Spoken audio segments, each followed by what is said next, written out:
Serial scoop அன்பு நெஞ்சங்களுக்கு வணக்கம். பஞ்சமி அந்த வெப் சீரிஸ் பார்த்துட்ருக்கோம். அதில் 4வது எபிசோடை பார்க்க போகிறோம். வாங்க பார்க்கலாம். ஆக்சுவலாக கடைசியாக சொல்லியிருந்தேன், மலர்கிட்ட நம்ம பஞ்சமி வந்து ஏதோ சொல்ல வர்றா, அது என்னன்றதை பார்க்கலாம். ஏன்னா மலர் சொல்லுவா, வேணாம் உனக்கு இந்த லைஃப் நல்லா இருக்காதுன்னு சொல்கிறத தாண்டி அது உனக்கு பிரச்சனையாக இருக்க மாதிரி பற்றியா, அவனை பார்த்துக்கு உனக்கு பிரச்சனை வந்துகிட்டே இருக்குது அப்படிங்கிற மாதிரி விஷயத்த சொல்லுவான். ஸோ அப்போ என்னென்னா பஞ்சமி ஒன்று சொல்ல வர்றான், என்னென்னா எனக்கும் அவனுக்கு ஏதோ ஒரு பந்தம் இருக்க மாதிரி இருக்குது எனக்கு தோணுது அப்படின்னு சொல்லி பஞ்சமி மலர்கிட்ட சொல்கிறான். இதை தான் சொல்ல வந்தது. இப்போ மலர் கேட்குறா, என்ன உன் காலில் எதுவும் இருக்கே அப்படின்னு கேட்பா. அதுக்கு ஒரு வளையம் இருக்கும், அதை கேட்பா. என்ன அதுன்னு கேட்பா. சொல்லுவாள், நான் சின்ன வயசில் எங்கள் அம்மாவோட அம்மா வீட்டில் இருந்தேன், மீன்ஸ் அம்மாச்சி வீட்டில் இருந்தேன். அப்போ என்னோடய உயிரை போக வேண்டியது, நான் ஹாஸ்பிட்டல் மீன்ஸ் மருத்துவ வசதியெலாம் கிடையாது, மருத்துவச்சியில் பார்த்துட்டு கஷ்டம் இது பண்ண முடியாதுன்னு சொல்கிறாங்க. அப்போ என்னென்னா ஒருத்தவங்க இந்த வளையத்தை இது பண்ணி கொடுத்தாங்க, இந்த வளையத்துக்குள்ளே தான் என் உயிர் இருக்குன்னு எங்கள் பாட்டி சொன்னாங்க.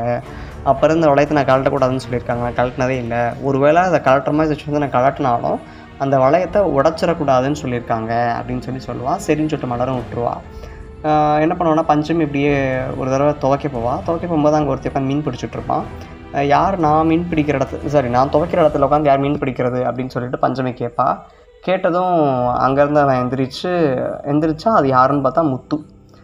அப்புறம் டக்குன்னு இந்த மாதிரி ஷாக் ஆகிட்டு இந்த மாதிரி முத்து திரு பஞ்சமியை நோக்கி வருவான். சொல்லுவான், உங்களை எனக்கு பிடிச்சிருக்கு, நான் உங்கள் கல்யாணம் பண்ணிக்கணும்னு ஆசைப்பட்றேன், அவங்க வீட்டுக்கு நான் பேசவான்னு கேட்பான். உங்கள் வீட்டோட தெரு எங்கே இருக்குன்னு சொல்லுங்கள், நான் கேட்குறேன், உங்களை பொண்ணு கேட்குறேன்னு சொல்லுவான். பஞ்சமியும் சொல்லுவான், எனக்கு உங்களை பிடிச்சிருக்கு, ஆனால் நான் ஒரு அனாதை, எனக்கு யாருமே கிடையாது, இந்த ஊரில் சொந்த பந்தம்லாம் எதுவுமே கிடையாது எனக்கு அப்படின்னு சொல்லுவாள். அப்போ பஞ்சமி கேட்பா, சரி அதுக்கு திருப்பி முத்து சொல்லுவான், நான் எங்கள் வீட்டில் பேசி உங்களை கட்டிக்கிறேன்னு சொல்லுவான்.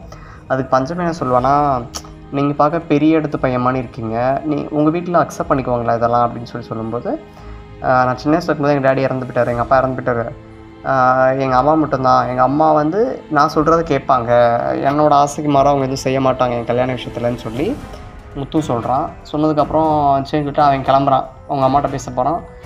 பஞ்சமி திருப்பி ரிட்டர்ன் வர்றா, கிளம்பிட்டா. அப்போ ஒரு கோடாங்கி உட்காந்து ஒரு சந்தி இடுக்கில் உட்காந்து சிரிச்சுக்கிட்டே சொல்கிறான், பஞ்சமி நீ தப்பான முடிவு எடுத்துட்ட, உன்னோட உயிர் போக போகுது, இன்னும் கொஞ்சம் நாளில் நீ ஆவியாக அழைக்க போகிற அப்படின்னு சொல்கிறான். இந்த திக் நிமிடங்களோட பஞ்சமி நடக்கிறா. என்ன நடந்துச்சு அடுத்து நெக்ஸ்ட் எபிசோடில் பார்க்கலாம். வாங்க மக்களே. தேங்க்யூ. பாய்.